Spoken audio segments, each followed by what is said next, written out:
Hello, can you hear me? So, I've got 8 minutes to talk to you about something that's going to help you innovate, that is going to make your retail, your brand more radical, because that's what we need. And why do we need it? Because the world is changing. We've all got so much less time and there's so much more stuff. And all the retailers are like freaking out and investing in this thing called innovation. So, I've done quite a lot of work in the innovation sector and like doing stuff for like mobile, digital, keeping an eye on the time. And the one thing that has really scuppers it is the fact that brands, they don't come back to like the customer need. Like what is the need for the innovation?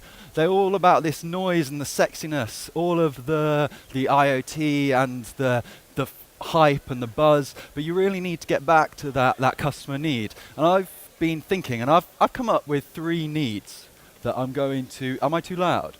3 needs that I'm going to talk to you about, all right? So are you ready for my needs? So they are, this is the key takeout that I was told to bring: feel, fit, and fulfillment. And what I'm going to do is take you through some work that I've done and show you how you can play to these needs and how these needs can help you create innovation or create your company, or how you can take them with you after I've stopped speaking and help bring that into your brand or your retailer and hopefully do more innovation. So first of all, at 2020, probably the thing we're most famous for is doing stadiums. And when you talk about feel, which is that first need, the idea of belonging and kind of wanting to be part of something bigger, to feel part of something bigger, you can't really get any more grand than the Emirates. And we've been kind of creating that space and telling the stories of football through there for donkey's years. So this is all about making people feel like they're part of something bigger. The next one around fit, I've recently just done a really cool bookshop in Poland, and the experience is built around helping people find like the relevant book for them or the relevant story. And then we also created like rad events around like making the brand relevant to them. So it's all about relevance, which is cool. And then finally, fulfillment. This is the bit that, as like a design agency, we find quite hard because fulfillment is super personal to every retailer. It's like the selling bit. And at the moment, I'm working a lot with Nissan. We've done some really cool stuff about kind of taking their space and going from a space that's all about closing that deal to a space that's more about caring for the customer and enabling. It's all to do with tech, because before they had to close the deal in that space or they wouldn't get another chance to do it. But now, because of the digital platform that sits behind this beautiful space, they can actually close that deal whenever they want. So, example of feel, making people feel part of something much bigger than themselves. So you want that. Example of fit, it's got to be relevant, and then you've got to be able to sell something. You've got to be able to deliver on that offer, whether it's in the space or it's afterwards. Next. So this is kind of diving into a few more examples of stuff that I've worked on that I wanted to share with you. An example of feel, like this isn't technology, this is this flip clock that I made.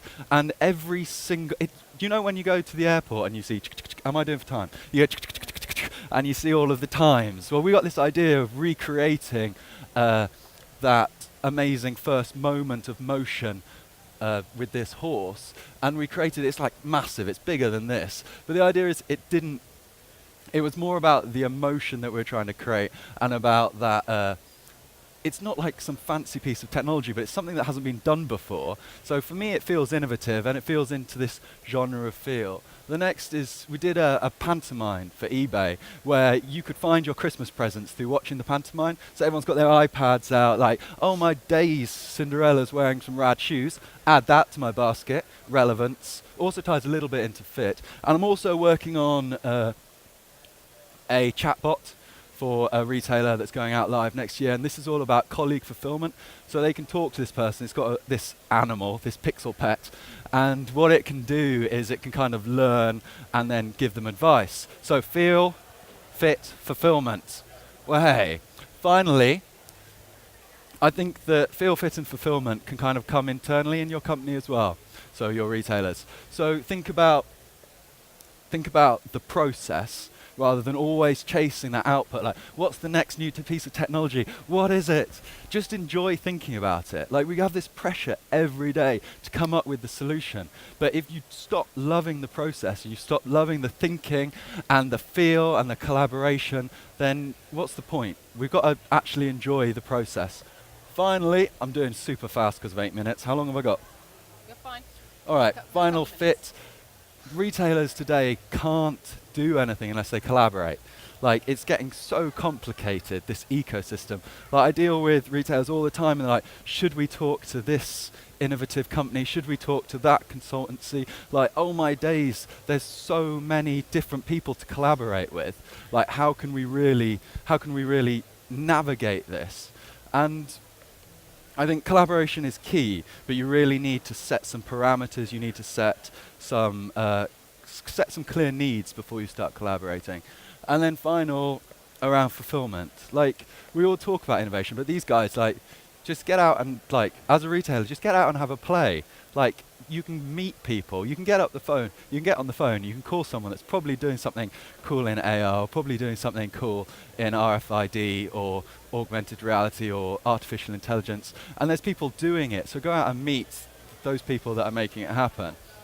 So this is an amalgamation of things that I've worked on under this kind of overarching call to arms about putting need over noise. And finally, I just kind of want to leave with the idea that the more of this you do, and as long as it's still relating to a human need, either making people feel like they belong to something, delivering something that's relevant and real, or giving people ownership over something, then I think we're on to the right track. And I'll just leave you with, we've got to do stuff. It's all talking, isn't it? We all stand up here and we're like, blah, blah, blah, blah, blah, chatting about it. But you've got to, like, actually start making stuff. I talk to a lot of retailers about just doing it. Trial something. Like, rent a pop-up. Let's put something in that really makes someone feel something. Like, put in an experience that enables us to kind of, like, show that relevance, your brand relevance or your product relevance, and then just make it really easy to buy it. It's not rocket science, but yeah, probably going to have a lot of questions, but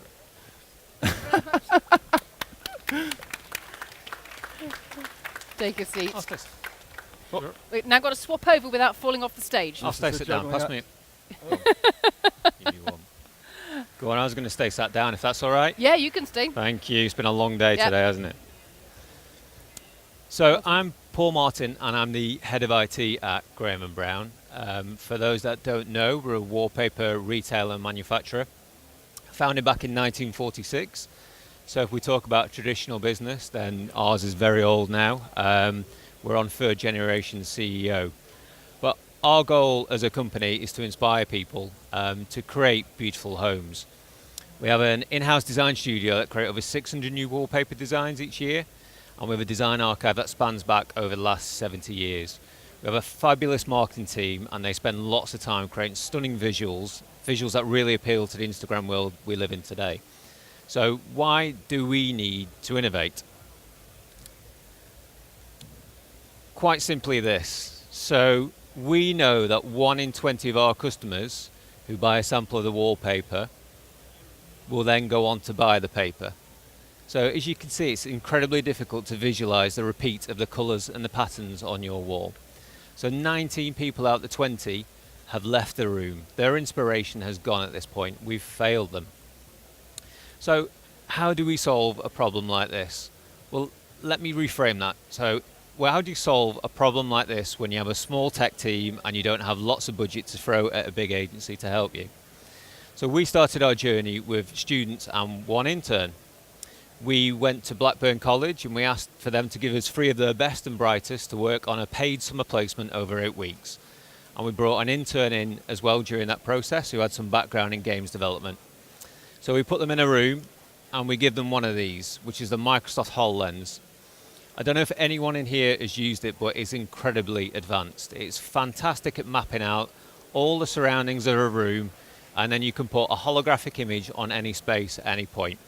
And that's what the team managed in a very short period of time. And it was fantastic until we stopped to think about our customers. So these HoloLenses aren't commercially available, and they cost over £4,000 each. So it's very unlikely that any of our customers would actually have any at their homes. So like magpies, we've been drawn to the shiny technology rather than thinking about how we solve a problem for our customers. So, lucky for us, the team pivoted. They created an interactive tour of our production facilities, which was fantastic, and we used it at a big PR event. Again, lucky for us, the intern accepted a job and took a development role within our team.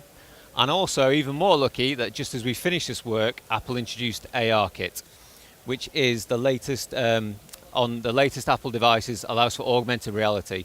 So a mixture of real world and computer-generated images. So we locked our intern in a room with an app developer, and we said, you've got a week, try and build something that would work for our customers. Because we knew 65% of the traffic going to our website was on compatible Apple devices. So this is a very early stage prototype that they created within a week. So you can imagine we demonstrated this to the business and they were incredibly impressed. The CEO was even prepared to mortgage his house to pay for the work. So we learned very quickly that by prototyping early, we can get a fabulous buy-in from the business. But we did have a huge decision to make. Our team had never built a commercial app before, let alone one using the latest technologies. So do we try and do the work ourselves, or do we hand over to an agency to do it for us? But we wanted to look at this as an opportunity for this business, an opportunity to learn about new technology, an opportunity to get together people from areas of the business to work and solve a business problem, and an opportunity to learn about our customers' habits and behaviours. But if we were going to do it ourselves, we needed to think differently. We needed to act like a startup. The team would only be focused on that leap of faith assumption that if they created an app to visualize wallpaper on the wall, would improve the conversion rate. So at that point, augmented reality was still incredibly new as well, with only IKEA and Pokemon Go leading the way forward. For us, this was a huge experiment and a learning process. So to minimise that risk, we just asked for £50,000. So not all the mortgage of his house, just £50,000 to start with. And we said for the £50,000, we will spend money on tablets, phones, user research, and any help that the team might need in order to create a product fit for launch. Our goal at that point then was to work out how we create the minimal viable product based on the £50,000 investment that we had. So the team worked through, and we went through and talked with the key stakeholders. They had all seen the app as well, and they wanted to give their ideas about how to make this the killer app for the business. So we need to make sure we manage scope creep. If their idea didn't help somebody put the wallpaper on the wall, we removed it from scope immediately. As we decided to do all the work ourselves, we brought in our UX lead to help coach and guide us about our customers based on her experience of our Graham & Brown website. We ran all our own usability studies. That was everyone involved, so the technical architect, the developer, myself, and Matt over there, who's our product owner. And it started off incredibly well, but then it became more and more challenging. It was increasingly difficult for a customer to create a wall when it felt it should have been so simple. Every week we went one step forwards and two steps backwards, and it felt like we'd struggled. So at this point, we thought, who do we turn to help and advice?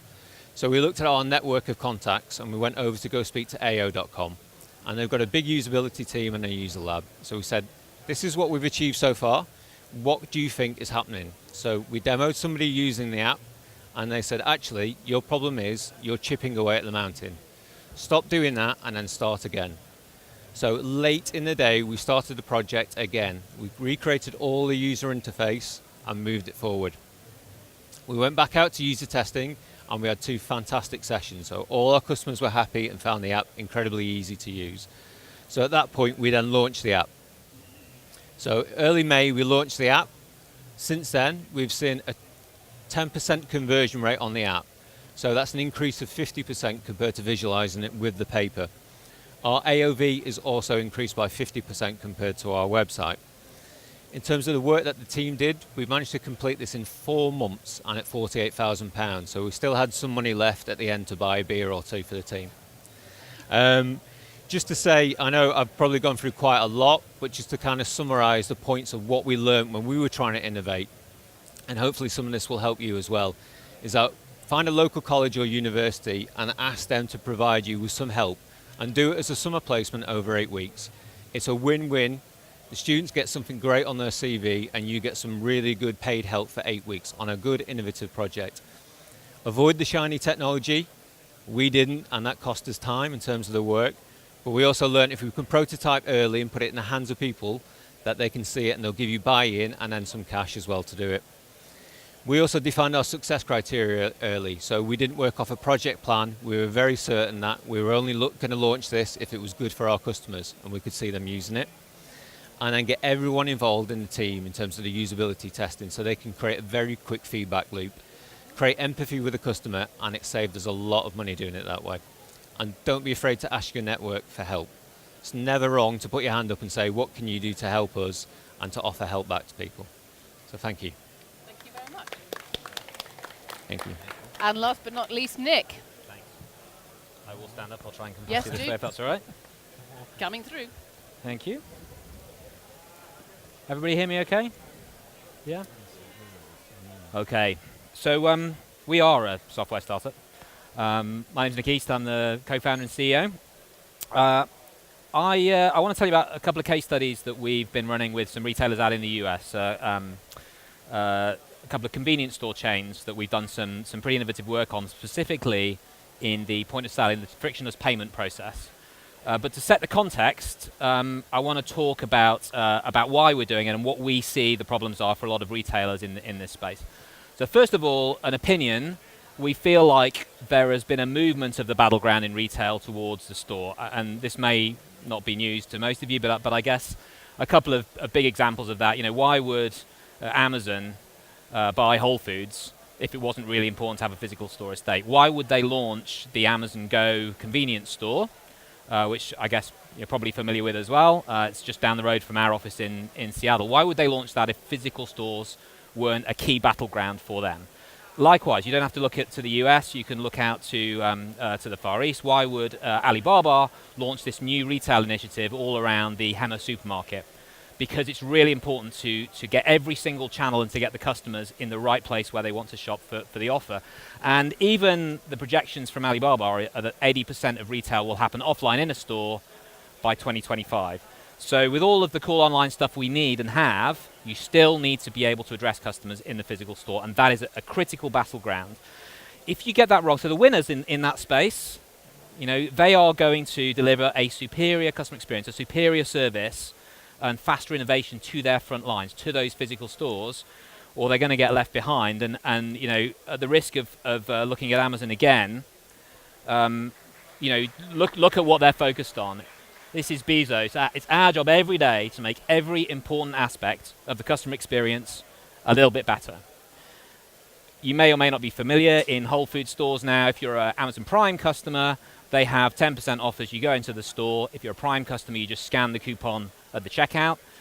You can also get it delivered for free at home if you live within 30 minutes. In the Hema supermarkets, if you're an Alipay customer, you can go in, this is in China, you can have a chef cook the live seafood that you've just chosen and have it delivered at home for your meal. So they're delivering these phenomenal experiences direct inside the physical store.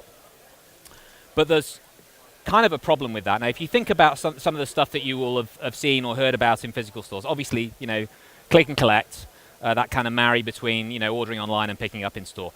The picture on the bottom left here is the Amazon Go convenience store. Just explain what it is. If you haven't seen it, you know, you check in with your phone, you just put stuff in your bag and you walk out.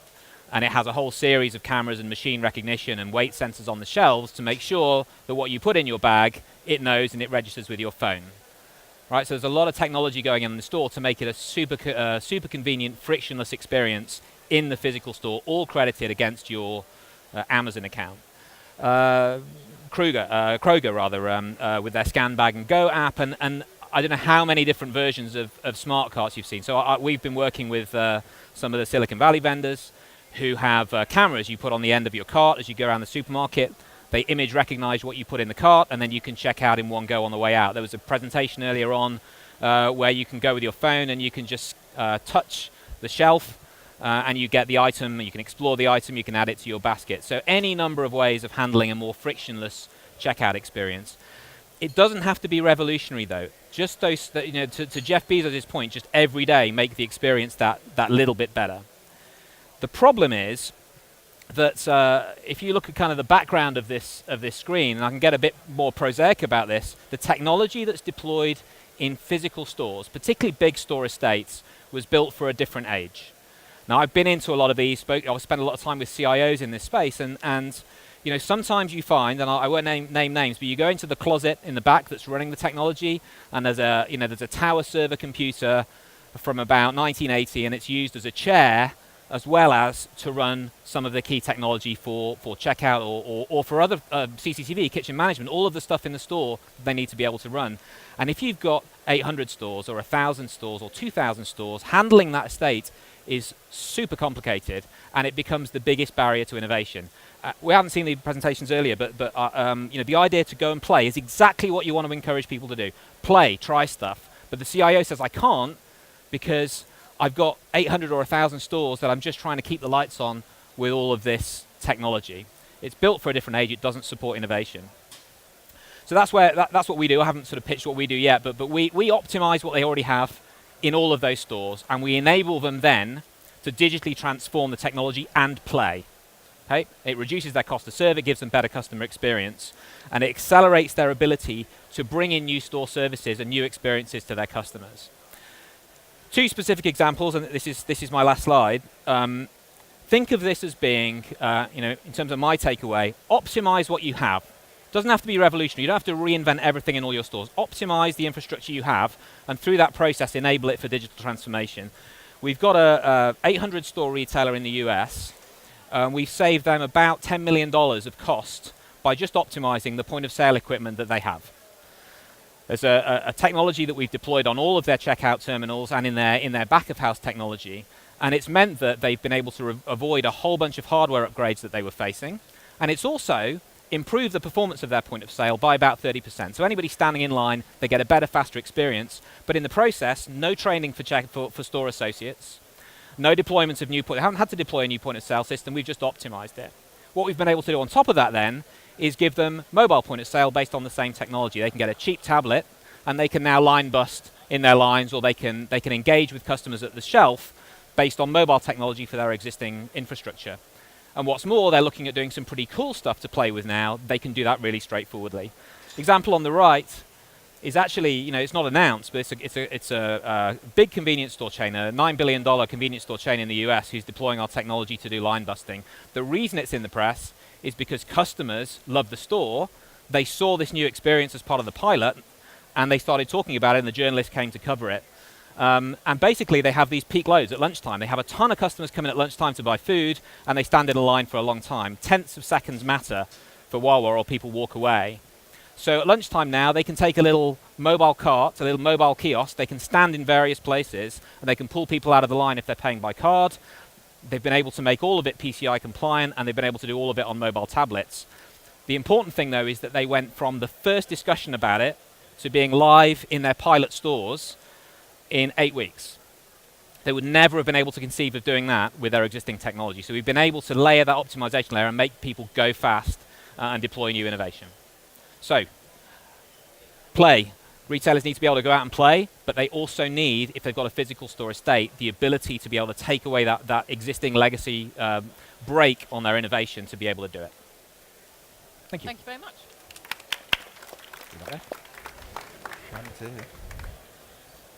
Well done. Out on the minute, I have to say, gentlemen. Very impressed with that. That's what we aim for.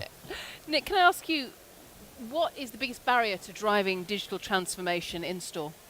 Yeah, so I distinguish completely the kind of data center world or the cloud world or the app world from the physical store. The physical store world, there are huge constraints around legacy technology. I sort of talked about some of it. It's amazing how much old stuff there is that they have to keep running. Credit processing and transaction processing, so that's a huge break. Networking is a problem. You know, what you expect to run in the cloud or the data center just doesn't exist in a store. You know, the network can be up and down, it can be unreliable. So there's a huge barrier around just the legacy that's out there. And the good news is you don't have to throw it all away and start again. You can evolve. Yeah, absolutely. And don't forget, you can ask questions on Slido and chip in and put your hand up. We've got a roving microphone. But what innovation do you see as having the most significant impact on the bottom line for retailers? Again, in terms of store technology, it's all about making it simple and automating. Now, I'd like to say that it's us, right? But, Of course it is. But that's true. So every CIO I speak to is looking for ways of simplifying what their team does and automating, make it standardized. And the trouble again is that stores evolve over time. You may have an estate of 300 stores, and 100 of them are Model 3s, and another 200 are Model 2s, and you want to pull cool stuff in the next version. They have to be able to automate that process, template it, roll it out, make it automated. It's been solved in other industries. It just hasn't. That automation and sort of intelligent automation hasn't been solved in the physical retail world yet. Okay. Now, Paul, let's talk about that app you built from scratch. You went out to get your Graham brand wallpaper on the wall as people would want to see it. Yep. You obviously had one session where you said you were taking one step forward, two steps back. So let's say you were going to do that, build that whole app again. What would you do differently? Don't say everything. No, I mean, there's very few things I want to do again, because I think we learn a lot by making mistakes through that process. But the one key thing for me was, we are a design company. You walk through the doors of our building and it's beautiful. We've got a design studio that create beautiful designs that are all over the wall, and we built this prototype, and we were really afraid to give this prototype to our users. So we spent quite a lot of time making that user interface prettier before we put it in their hands, and I think it was week 7 before we actually put it in a customer's hands, where we'd done some of our own internal testing first. And because of that, we got the pain points a lot later in the process. Augmented reality still, people trying to understand about it, and it picks up a floor fantastically, but not a wall. And because we did user testing late, we had one person who came in, started doing it, said, I need a step ladder to get to the top point for the wall. She didn't understand, and we weren't prompting enough about it. And that was our big thing that I would go back to do again, is get it in people's hands very quickly. Is that the same advice you give to somebody, a startup who said, I want to build an app along these lines? Yeah, I mean, get out, prototype it. So, we got the prototype in front of the business. We should have said at that point, right, let's put it in somebody's hands now. The minute that the CEO said, right, here's the £50,000, go do it, we should have put it out in people's hands and learned from it at that point. Now, Jack, you were talking about these 3 things, the feel, the fit, the fulfillment, and you have worked on some tremendously big projects. It was the Emirates Stadium, you said. But can that be scaled down, and how can that be scaled down? So it's kind of answering the question you asked before about what is going to affect the bottom line and what innovation really is going to drive revenue. Well, talking about formats is super interesting, because in this new radical retail future, things either have to be really easy to buy stuff like the Amazon, or they need to really make you feel something, like let's say the Lululemon store in Regent Street, or Anthropologie, or the Apple Centre. You walk in and they're doing both. Like Apple's like feel, fit, fulfillment right everywhere. But I think if you're looking at ways that can affect the bottom line, you need to make sure that your formats, you don't need that many shops. You don't need to be everywhere. You just need to be in the right places doing the right thing, and that's what's going to affect the bottom line. And that's when the Emirates, and that's when taking that scalability, like you don't necessarily need to have a super sexy store in Sleaford, but you just need somewhere that's really easy to buy stuff. And then your brand center is all about the feel, fit and fulfillment. You want to bring it all together there. And I think the learnings from the Emirate is all about how hospitality does have a role to play in retail now, because if you're trying to make people feel something, if you're trying to make them be part of your brand, part of your culture, then there's no better place to look than a stadium or than an amazing cafe. Like, people don't go there because they have to, they go there because they want to go there. And I think that's really an inspiring space to play in. And it was also very interesting about this fact that people are going back to having the retail spaces. When so much of the talk has been, oh no, everything's going to be online. Well, it's obviously not. Can't and do to be it all honest, there. all you have to do is try to get into a branch of IKEA on a Saturday morning before Christmas, and you'll know they're getting something right. Yeah. But what's a good example? Can you think about an example, Jack, of a small little bit of innovation that's caught your eye somewhere recently? You just thought, wow, that's Oh my great. days, it's not really relevant, but on the way over here, I was seeing this kid on his iPhone, and he had a app that turned his face into a Renaissance painting. So it linked him back with history. Nothing to do, that's just what I saw on the way here, but that really inspired me. I was like, wow, these kids are learning about Renaissance art, and they're also taking a wicked selfie. Yeah. That is mad. Like, that's the one. But yeah. That's brilliant. We've got a question come through on Slido. What is more important factor control for success with innovation? Cost, speed, or quality? Who'd like to take that one? I don't mind starting. I think the answer is, I don't know who asked the question, but I think the answer is it depends. So what I hear the most is speed. Because if you don't get something out quickly for people to try, it's the classic, I think you mentioned it, didn't you, Paul, MVP, minimum viable product. Get a minimum viable product. It doesn't have to be all singing, all dancing. Actually, maybe it's a bit buggy. It needs to be good enough. The quality doesn't have to be, completely production ready, but you need to get feedback. And cost, well, that just depends on how much your budget is. But I personally, I would say, and I think that's echoed it. I think it's speed. Get it out, get experience, get real feedback. But with that comes expectation setting. If you set the expectation, this is all singing, all dancing, and it's perfect, and it has everything you need, then it's going to go down badly. So you need to be able to set those expectations. Yeah. I think it's either, if it's an internal block, or if it's an external block when it's customer facing. But yeah, I think you're smashing it. You get some. You're exactly right. Speed is what you want. Paul, anything to add to that? Well, yeah. I mean, speed definitely. Cost, I think, is a big factor. You come to events like this, and you've got companies talking about big tech labs and R&D labs, and I think that's fantastic. But we don't have that money. I would have failed a lot quicker by asking our CEO And more for expensively. millions of pounds to say, actually, can I set up a lab so And we his can house. keep doing this? At least one of them, yeah. Oh, okay. So for us, effectively, my personal experience is cost. You've got to prove you can do something cheap, and then afterwards, if it works well, then you start innovating more in terms of adding to the quality of it, and then you use cost then for making it a proper product. So yeah, I'd say speed and cost, but cost more for me. How do you drive speed in slower monster organisations? I think there's lots of ambitious people within slower monster organisations. I think you just need to chat and work out a way that you can facilitate that within like a space that feels safe, and you feel like you can kick up a fuss and you can start talking about change. I think you need to cultivate a culture that is more accepting to being wrong and saying something that you might look a bit silly for. Oh, speed. Never mind, I was just talking about innovation in general. My bad. That's all right. No. but I mean, you must have all come across this with organisations where you know there are those good people in there who are open to innovation, but maybe the higher echelons are a little more reticent. Yeah, it's culture, isn't it? Defined from the top down about speed. And I think you're right. If you've got good people, and as a CEO, I wouldn't countenance this in my own organisation. I wouldn't want to know what's going on. But actually, Skunkworks is a pretty good way of getting things done fast. If you can manage to a layer and get things done without the exposure until you've got a result, which if you can do it cheaply and you can do it quickly, then you can get things going quickly. Look at the results rather than trying to build a consensus that this is something that you should go and make an effort to do. So I've seen the Skunkworks model in big organisations get things moving quickly, because it's hard to argue against. If you've quickly got and you present it up to senior management, they go, well, people like this, let's do it. But how do you then say this is going to have an effect on the bottom line?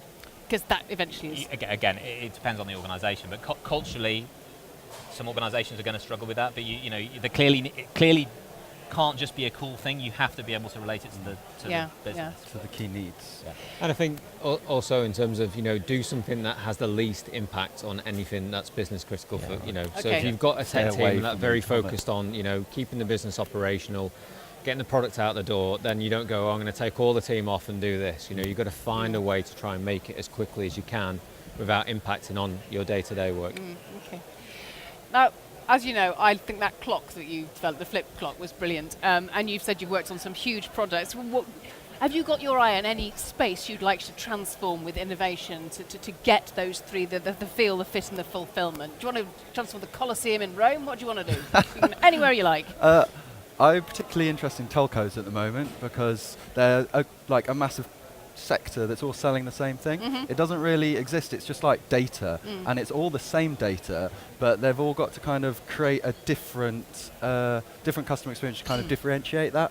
I like where you bring something that, like even like apparel or fashion, like I really like that opportunity to really create something that makes a brand or product unique. And I like things that are the same, so I can go in and just tear them out and make them stand out, like telcos or like, yeah. We've got another question coming. OMD, where do we find more Radjacks to lead innovation in business? In business, well, students. Go to the universities. Go chat to all the people making stuff. There's people that are far more rad than me that are just tiddling away in their bedrooms programming stuff. And you'll be surprised. Most of them have solved your problems. And like you said, you went into the university Or and want you to solve rallied. it. Or Yeah. they want to. And those people have such tenacity and such ambition. They eat big companies. They're incredible. Get them in. Yeah, I mean, like the Gen Z presentations before were just Yeah. outstanding. Of the businesses they've set up. Yeah. So yeah, I mean that is where you look. Start there with students, universities, college, and just frame that problem for them. And we did give them a solution of here's the HoloLens, which was a mistake, but frame it and just let them get on with it. Yeah. Prove they can Absolutely. do it for the business. Maybe relating that, but I completely agree with that. Maybe relating that back to the previous question. If it is a large organisation, then those people are going to get very frustrated. So you also need somebody who can clear the way for them, clear the politics, handle the budgeting or the business buy-in and so on, and just let them Procurement. lead the innovation. With, procurement, anything that's going to get in their way. Just be the blocker and tackler. So the more Radjacks are important, but you also need somebody who knows how to protect them. I mean, you saw some of the, they were on the main stage and saw some of the young people in there talking about they were doing, feel the fear and do it anyway. I mean, there's that's just fantastic hearing what they were getting up to. It's inspiring, yeah. Yeah, totally. Is anybody got any further questions for our panellists while we have them up here? Any more for any more? Any more for any more? Any more questions? Can't stay here. No. You don't have to go home. And there's a bar just around the corner. Yeah. On that note, thank you very much Gracias. indeed, gentlemen. That was great. very Thank much. you too. Thank you.